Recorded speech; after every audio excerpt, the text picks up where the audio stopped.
সড়ক ও জনপথ বিভাগ অভিযান চালিয়ে পেট্রোল পাম্প উচ্ছেদের প্রতিবাদে অনির্দিষ্টকালের জন্য উত্তরবঙ্গের সব পেট্রোল পাম্প বন্ধ ঘোষণা করেছে রাজশাহী বিভাগীয় মালিক শ্রমিক ঐক্য পরিষদ।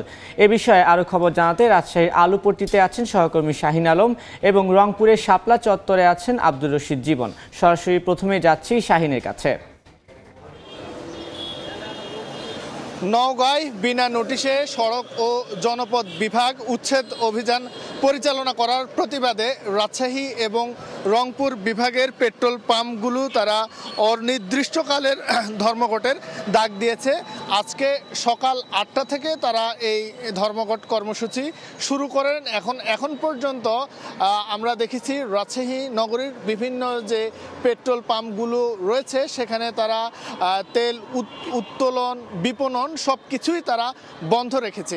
এতে করে কিন্তু ভোগান্তিতে পড়েছেন যারা গাড়ির চালক রয়েছেন এবং সাধারণ মানুষ যারা তেল নিতে আসছেন তারা বিপাকে পড়ছেন। কারণ পূর্ব কোনো ঘোষণা ছাড়াই একযোগে রাজশাহী এবং রংপুর বিভাগের পেট্রোল পাম্পগুলো কিন্তু তারা তাদের কর্মসূচির অংশ হিসেবে তারা বন্ধ করে দিয়েছে। আমরা দেখেছি সকাল থেকে আমরা এই মুহূর্তে আছি নগরীর আলুপট্টি মোড়ে। এই জায়গাটিতে আমরা দেখেছি যারা বাইক চালক এবং বিভিন্ন গাড়ির চালকরা রয়েছেন যারা তেল নিতে আসছেন, দূর দূরান্তে যাবেন, মেডিকেলে যাবেন, তারা হঠাৎ করে এসে দেখছেন কিন্তু পেট্রোল পাম্প পুরোপুরি বন্ধ রয়েছে এবং তারা তেল না নিয়ে এই জায়গাটিতে তাদেরকে ঘুরে যেতে হচ্ছে। পাশাপাশি সাধারণ মানুষদের দাবি হচ্ছে যেন যেই দাবি দেওয়ার কারণে পেট্রোল পাম্পগুলো বন্ধ রয়েছে সরকারের পক্ষ থেকে যেন সেই বিষয়ে মীমাংসা কমিটিতে মীমাংসা করে যেন পাম্পগুলো পুনরায় চালু করে দেওয়া হয় এবং তেল সরবরাহ সচল রাখা হয়। আমরা যদি বলি যে নওগাঁর গতকালের ঘটনায় কিন্তু সিরাজগঞ্জে থেকে এই রকম একটি সিদ্ধান্তে তারা বসেন এবং গতকালকে একটি প্রেস বিজ্ঞপ্তির মাধ্যমে এই তথ্যটি তারা জানিয়ে দেন এবং সকাল 8টা থেকে এখন পর্যন্ত অনির্দিষ্টকালের যে কর্মসূচি সেটি চলছে। এই বিষয়ে আরও খবর জানাতে আমরা চলে যাব রংপুরে। সেখানে আছেন আমাদের সহকর্মী আব্দুর রশিদ জীবন।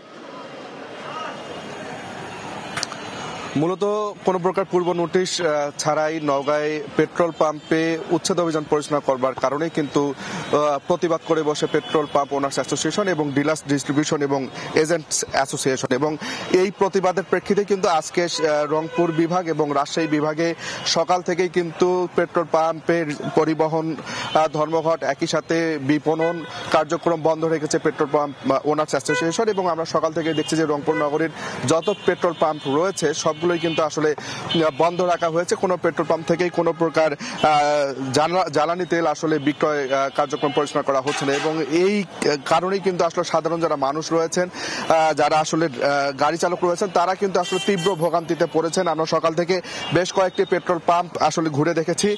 সাধারণ মানুষ সহ যারা গাড়ি চালক রয়েছেন তারা কিন্তু আসলে আসছেন এবং তারা কিন্তু তেল না পাবার কারণে তারা কিন্তু ঘুরে ঘুরে যাচ্ছেন। এবং আমরা এই মুহূর্তেও যদি বলি যে রংপুর শাপলা চত্বরে আছে, এখানেও কিন্তু আসলে তেল নেওয়ার যে জন্য অনেক গাড়ি কিন্তু আসলে রাস্তায় দাঁড়িয়ে আছে, কিন্তু তারা কিন্তু তেল না পাওয়ার কারণে তারা কিন্তু ক্ষোভ প্রকাশ করেছেন। তারা যেটি বলছেন যে কোনো প্রকার ঘোষণা ছাড়াই, কোনো প্রকার প্রচারণা ছাড়াই পেট্রোল পাম্পগুলো বন্ধ করবার কারণে তারা আসলে ভোগান্তিতে পড়েছেন। একই সাথে অনেকের আসলে গাড়ি চালিয়ে কিন্তু রুটি রুজি নির্ভর করে।